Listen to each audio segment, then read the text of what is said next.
रूसी सदर पुतिन ने अमेरिका और इसराइल की जानिब से खामनेई को कत्ल करने की धमकियों पर तबसरे से गुरेज कर दिया।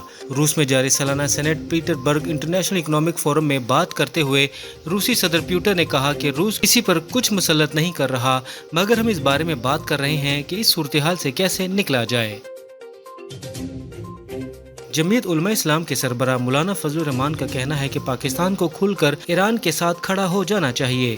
कौमी असम्बली में खिताब करते हुए मौलाना फजलुर रहमान का कहना था कि अक़वाम मुत्तहिदा इन ताकतों की लोंडी है। ईरान अगर इसराइल को जवाब दे रहा है तो इसके हाथ रोके जाते हैं। दूसरी जानब इनको खुली छुट्टी दी गई है। हमें खुलकर अहले गजा और फ़लस्तीनियों के साथ खड़ा होना चाहिए। पाकिस्तान को खुलकर ईरान के साथ खड़े हो जाना चाहिए। अमेरिकी सदर डोनाल्ड ट्रंप ने ईरान पर हमले के मंसूबे की मंजूरी की खबर को मुस्तरद कर दिया।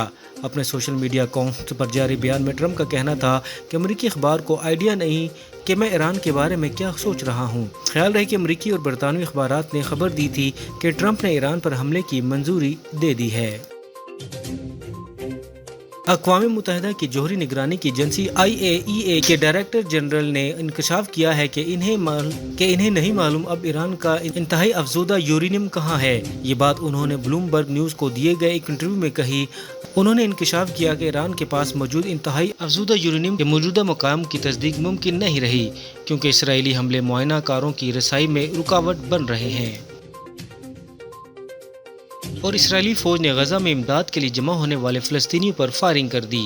बरतानवी खबर रसा इदारे के मुताबिक इमदादी कारकुनों और तिब्बी माहिरीन का कहना है कि गुज़िश्ता रोज़ गजा पर इसराइली फायरिंग और हमलों में कम अज़ कम 33 अफराद जान से गए, जिनमें 11 फ़लस्तीनी भी शामिल हैं।